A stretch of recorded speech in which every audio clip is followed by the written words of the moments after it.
There will often be nerves involved. The individual has to get the presentation just right. There are numerous books on the market of how a person can do this effectively. In addition to the person's presentation and how they look on the day, the presentation is typically given on a thought-out, clutter-free stage with high-quality cameras placed perfectly, lights, audio, visual, which mean that the only thing that is focused upon is the message itself. Everything is just right to present that message. Video conferencing lends itself to convenience, extemporaneous communication, and ultimately disposable content, which is often not the right feel you want to go for when you're going for a high-quality presentation.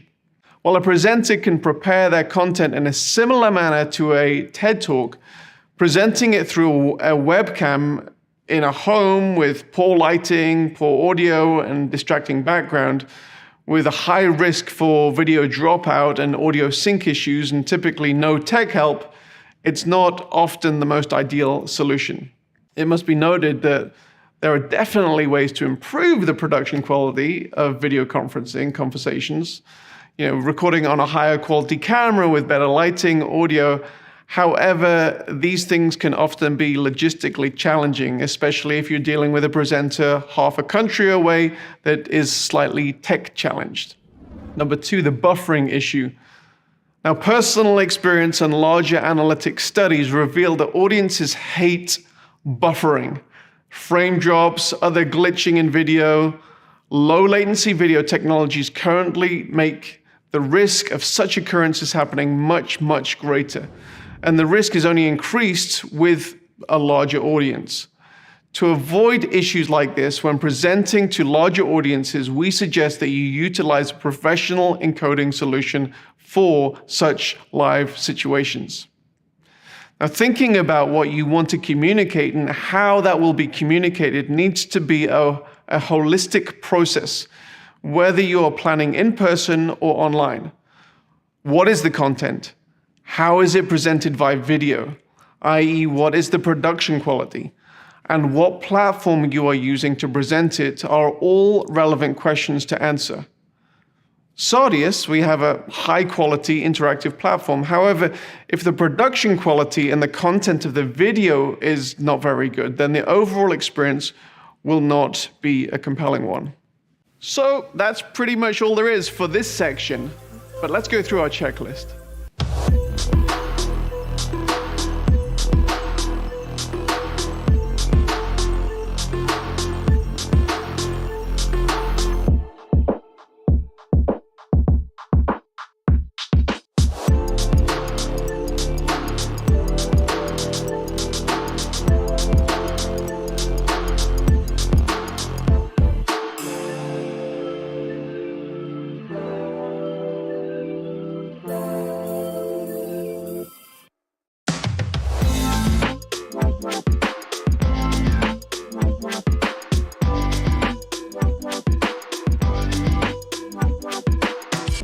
In this session, we're going to be talking about a subject that may seem very administrative, and that's registration. In actual fact, the conversation you have around this very issue actually determines a whole lot about your event and your attendees' experience. So let's jump in. Determining whether your event should have a registration wall is one of the first practical considerations in building your event, as this will be the first thing that is built. It may be true that you can attract a bigger audience on social platforms such as Facebook or YouTube in a short period of time for relatively little cost, but the challenge with this approach is that it's Facebook and YouTube that are the ones who reap the benefits of knowing and serving your audience rather than you. The future of all media delivery is undoubtedly increased customization for the viewer. And the real question you need to be asking right now is whether you want social media platforms to be the one getting to know and serve your audience, or whether you want to be the ones doing that. Registration walls, whether they are paid or free, undoubtedly place a barrier of entry in front of any audience, and a barrier that undoubtedly reduces the amount of attendees. But on the flip side, it also significantly increases the attendees' commitment to your event and to your cause. It communicates a level of exclusivity which is often desirable, and it can significantly cover the costs of your event. Social media strategy should certainly be a component of your overall marketing strategy. However, limiting your content delivery to a single platform decreases your ability to know and to serve your audience effectively. One of the key strategies that we advise at Sardius is to host your event to your own URL and thereby increase awareness of your website and your online community. Sardius will typically host your event at a subdomain of your URL. For example, we often put like a subdomain watch.yourhomepage.com. This integrates with your online home and cements this location as a place for you to serve and interact with your audience effectively. We often advise you to use your social media channels not only to engage your audience with your message and market the event, but also to add value through broadcasting introductory or maybe free public-facing plenary or breakout sessions, which ultimately then point back to your event URL address.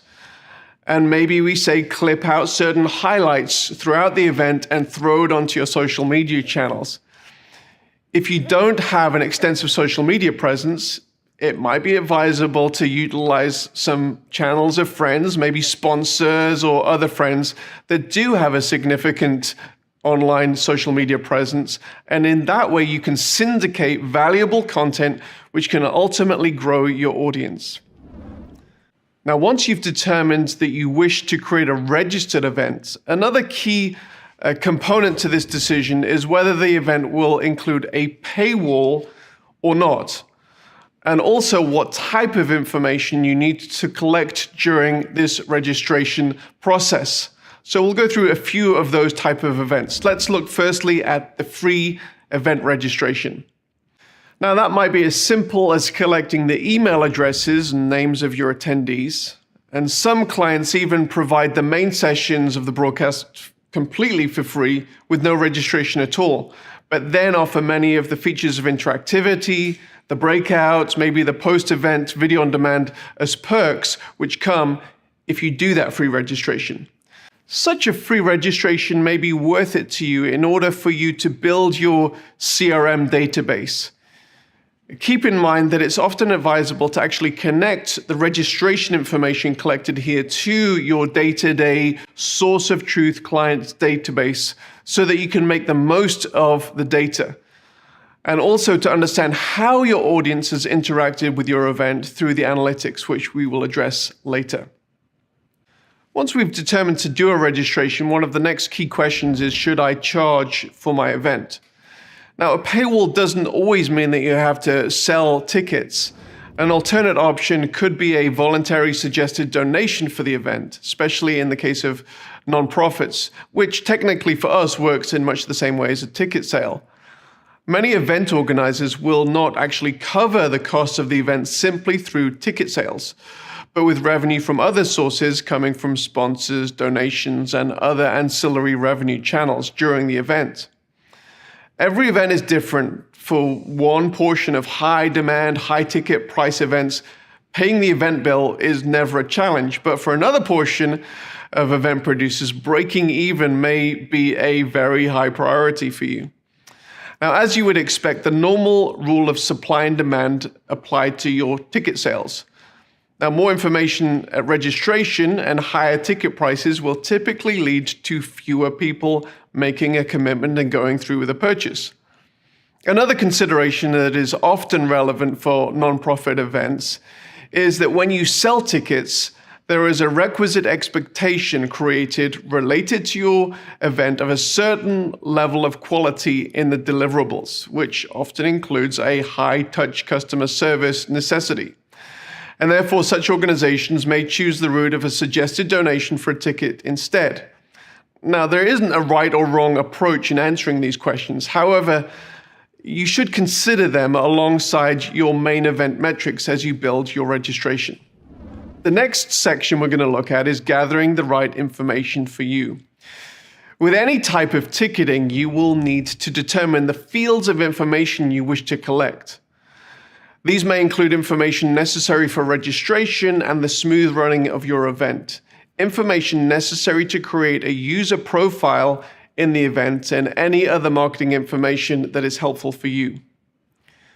I'm just going to run through a list of examples of fields that you may consider, and we'll bring it up on the graphic. Name, your first and last name, email address, a full physical address, a partial physical address, country, state, postal code, telephone number, maybe social media links, a short bio, a profile picture of the attendee, a type of ticket required. You may want to suggest different types of audience journeys throughout the event. You may want to have a field for promotional codes, credit card information, and custom marketing questions and opt-ins. As we look at these fields, one of the questions that comes up, should I be concerned about privacy issues in collecting this data? As more and more companies have profited from using the personally identifiable information, PII, of their constituents, privacy concerns have become an increasing concern for any online endeavor. Now, in many countries around the world, legal frameworks have been created to protect citizens from the unscrupulous practices of certain online companies. Now, even if privacy concerns are something that you have never considered before, it's important, if you have an online presence and you collect any kind of personally identifiable information, that you give it a little bit of thought. If you have a web or an app presence, now would be a good time to develop your own privacy policy, terms of service, and perhaps a cookie policy to communicate that you are not one of those unscrupulous organizations who are going to sell data to the highest bidder. As you build the registration of your event, it's important to display these policies to your audience to communicate how you are using the audience's information. We typically find that displaying these opt-ins at the point of registration is the right place to communicate these policies. Related to these privacy issues is obviously GDPR, CCPA, and other legal requirements around the world. Now, if you have a significant audience in Europe, UK, or in California, it's important that your online event is compliant with the General Data Protection Regulation, GDPR, EU and UK, and the California Consumer Privacy Act, the CCPA, respectively. You are responsible as the data controller of your constituents' information. And in a subsidiary manner, Sodius Media is responsible as a data processor for your constituents. Other jurisdictions around the world have similar provisions to GDPR and CCPA, and Sodius tries to keep up to date with many of these. But we've placed an emphasis on compliance with both GDPR and CCPA, as these, up to this point, have been the gold standard in relationship to privacy compliance. Sodius will provide you with all the relative documentation regarding how we use the information to aid in the smooth running of an online event, and will require you to give permission so that we can process your data. The next question in building your registration is, should I limit the number of devices per registration? Privacy issues are nothing to be afraid of. While you shouldn't be using the personal identifiable information for purposes for which you're not authorized, obtaining the consent of attendees to opt into your calls to action is often exactly what both you and the attendee want. Business models moving forward will increasingly rely upon the organization's ability to customize their services and communications to their clients. I find it both reassuring and convenient to walk into a local coffee shop where they know your name, and they've already prepared your coffee. One barrier to collecting this information, however, is when individuals share their username and passwords. And this has been a problem that Netflix and many of the other online video platforms have to deal with.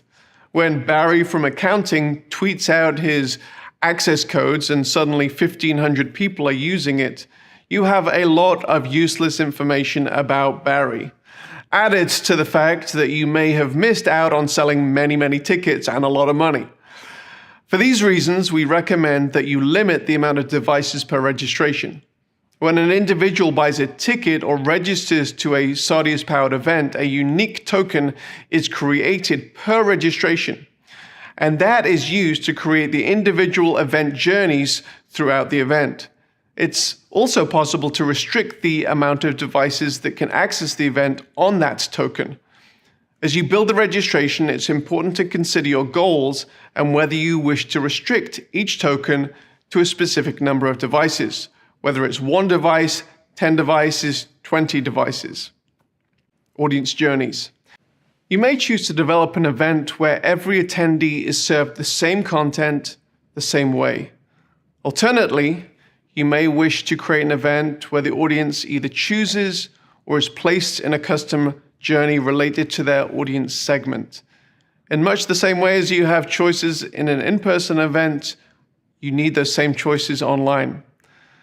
Now, this may change what content that audience segment sees, which user interface they interact with, and which other attendees they interact with as well. You may build an event where attendees get to choose what components of the event they wish to participate in and when they want to participate in it after they've entered the event, or these choices may be made by the audience during that registration process. I'm going to run through a few examples of choices that the audience can make either before registration or after registration. The first one is audience segment. Do you have a leaders track and a youth segment and a VIP segment that needs to be served different experiences, different content than the general audience?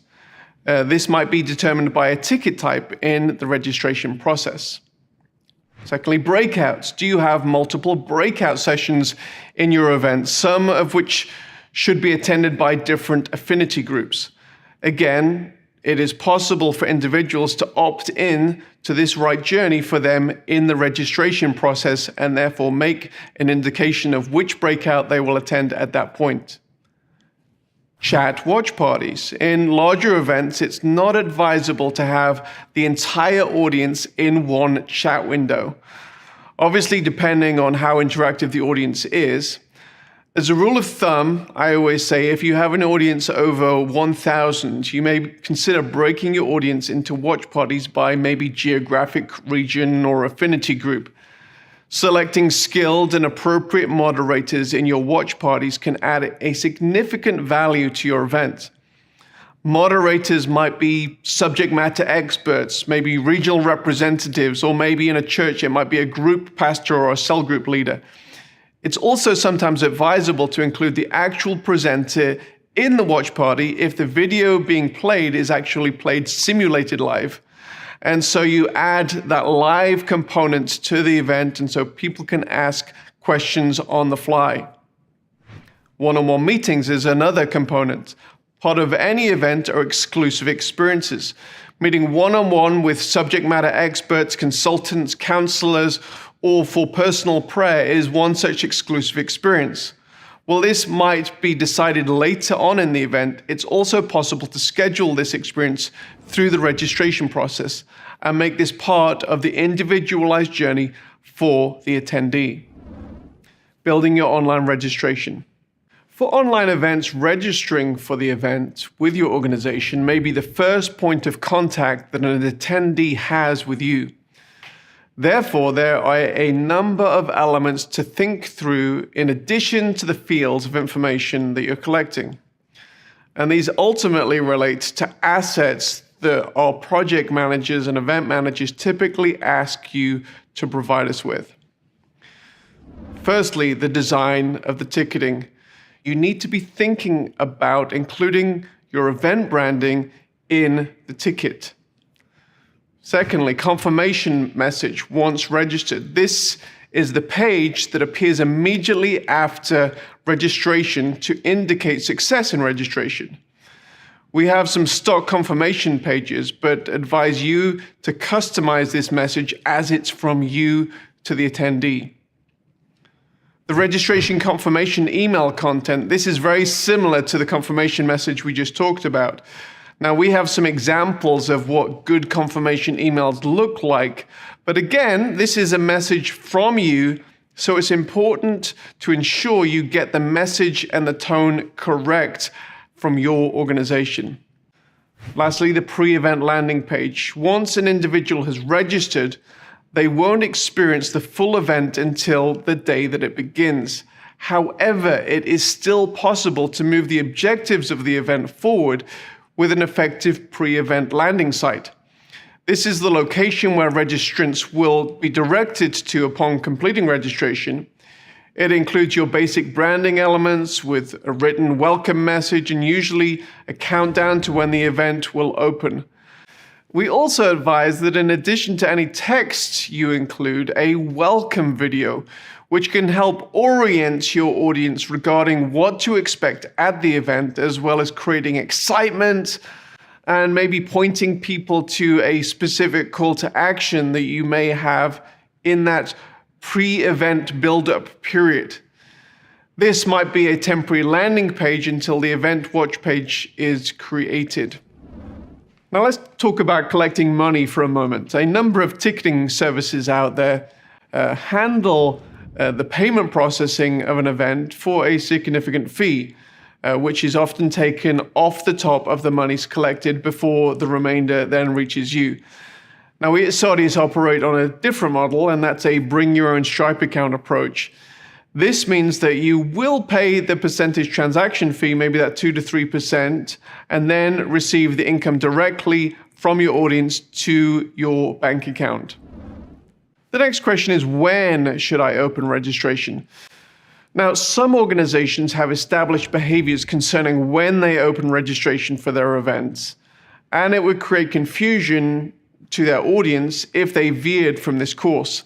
However, when no such general behavior has been established, a common question that is often asked is when registration should be opened. Now, while many aspects of a physical event and an online event are transferable, this is one area that must have a few different considerations. An in-person event will often require the audience to take time off work, or at least their day-to-day schedule if it's an internal organizational event.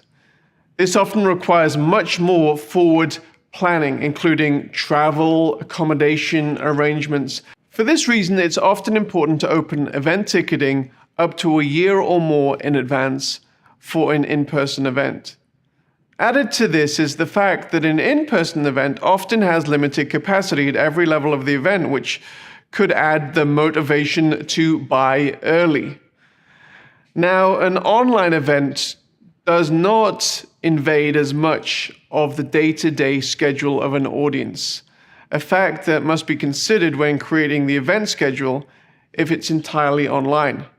And therefore, opening up the registration closer to the event and building a clear communication plan from the start of the registration to the end of the event and beyond is something that should be considered. For hybrid events, you may even consider opening up the online portion of the registration later than the in-person portion.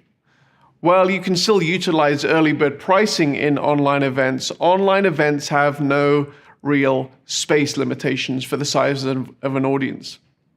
While you can utilize early bird pricing in online events really have no space limitations for the size of the audience. This doesn't mean that an event should have an unlimited registration.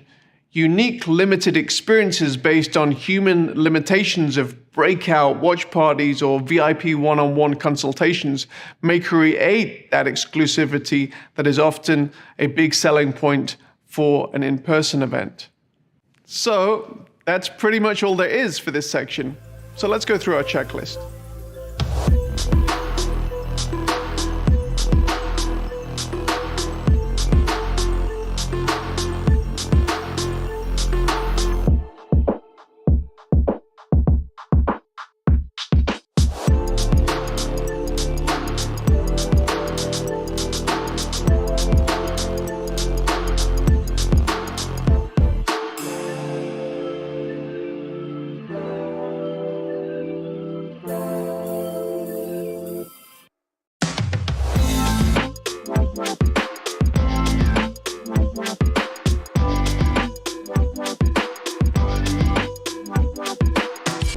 In this session, we're going to go through all the considerations that you need to think about in relationship to producing your online event.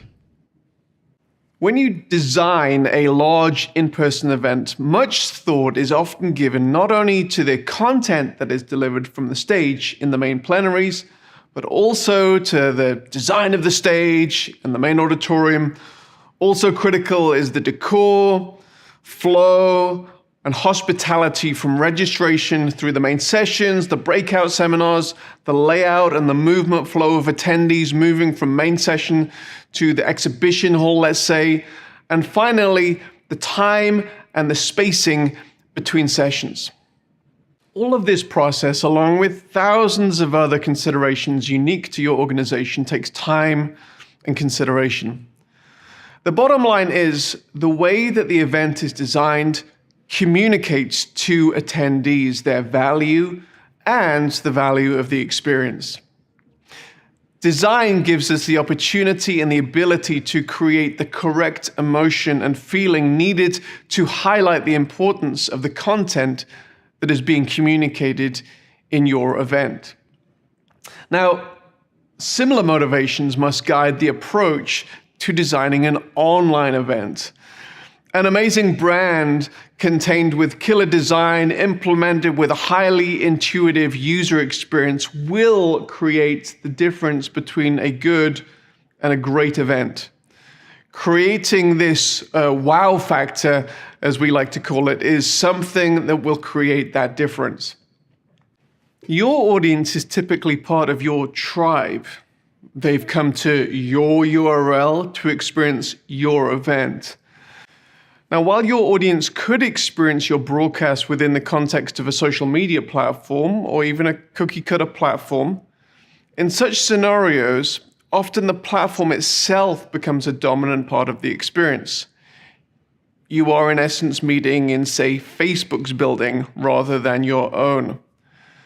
Now, those of the utilitarian mindset may not care for this design aspect, yet I believe, and all of us at the Sardius team believe, that it's important to think about the following components in a similar way to the way that you would consider the component parts of an in-person event. Considering the video, the user interface, which we call the UI, which is typically more about the design aspect, the user experience or UX, which is typically more about the functionality of the platform, as well as the timing of the overall presentation that altogether determines the quality and the wow factor of your event. Now, Sardius can adopt a number of approaches when it comes to design and UI and the whole graphic design process.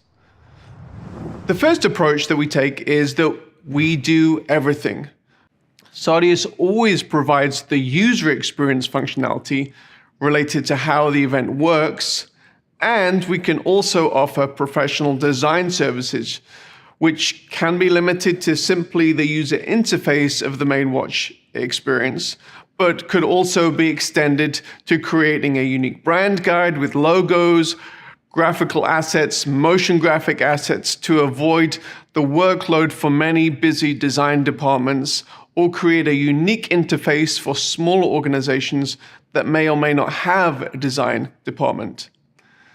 Approach 2 is that you rely for graphic design on your tried and tested in-house designers or design agency. We are very intimately aware of the visceral effect of design and how much brand and design matter to design teams and agencies of so many of the larger organizations that we work with. Outsourcing design to a new company for what may be a large communication opportunity for your organization may not be the road that you want to travel at this particular time. And that's perfectly fine.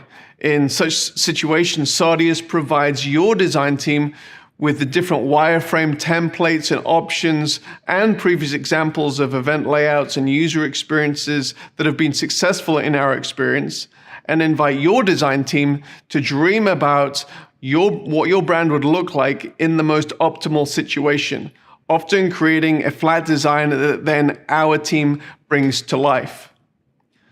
The third approach is a more modular approach for perhaps more budget-minded clients.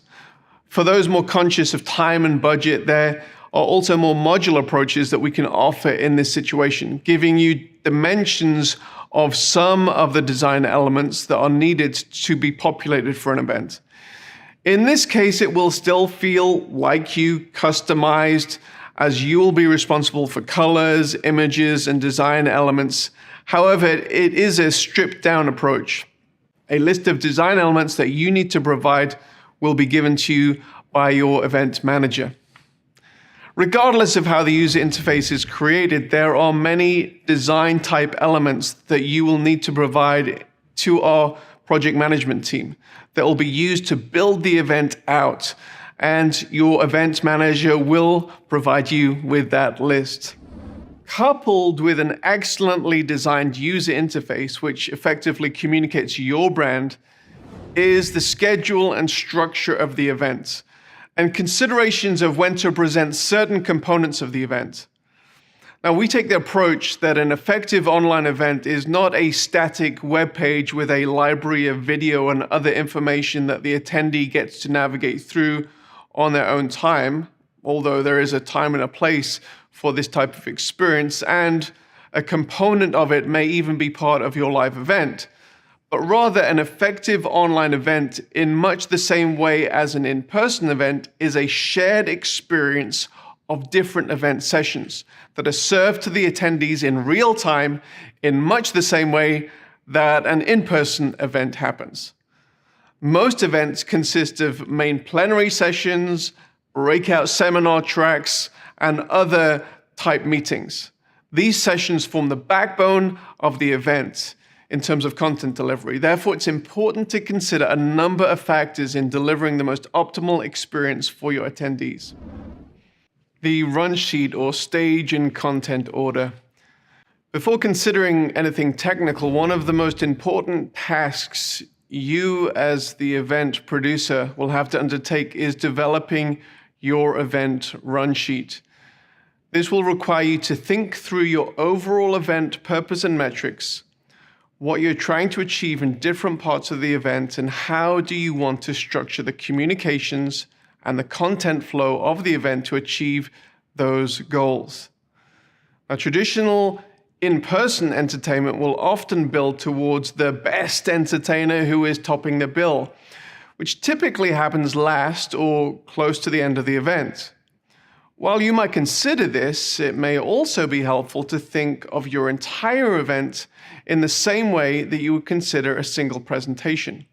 Create a story arc that ultimately underlines your calls to action more effectively, or helps you train your audience in sequence.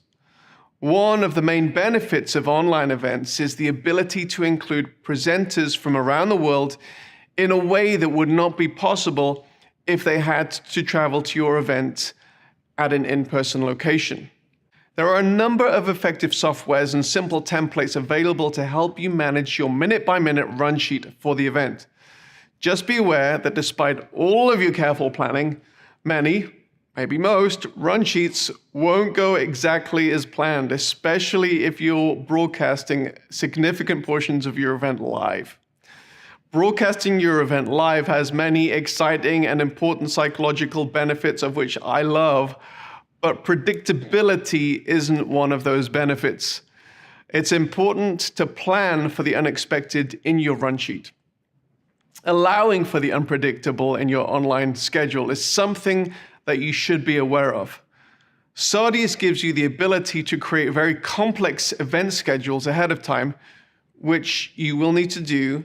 However, if you have the unexpected changes to your schedule at the last minute, you need to ensure that you are hosting your event on a platform that allows you to make last-minute changes, rather than the event being significantly cached on the attendee's machine. Sardius allows you to make those last-minute changes and work them seamlessly into the flow of your event.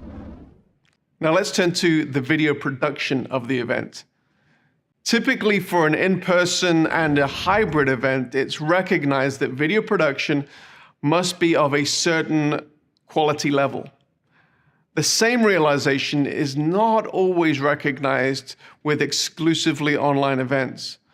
With the proliferation of video conferencing platforms, video quality often isn't given as much thought until the audience is struggling trying to follow a presenter who has filmed his presentation on his mobile phone with bad video and audio.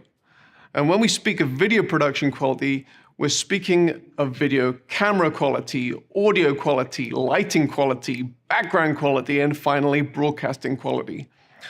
Often with online events, the event producer is having to deal with presenters from diverse geographical locations.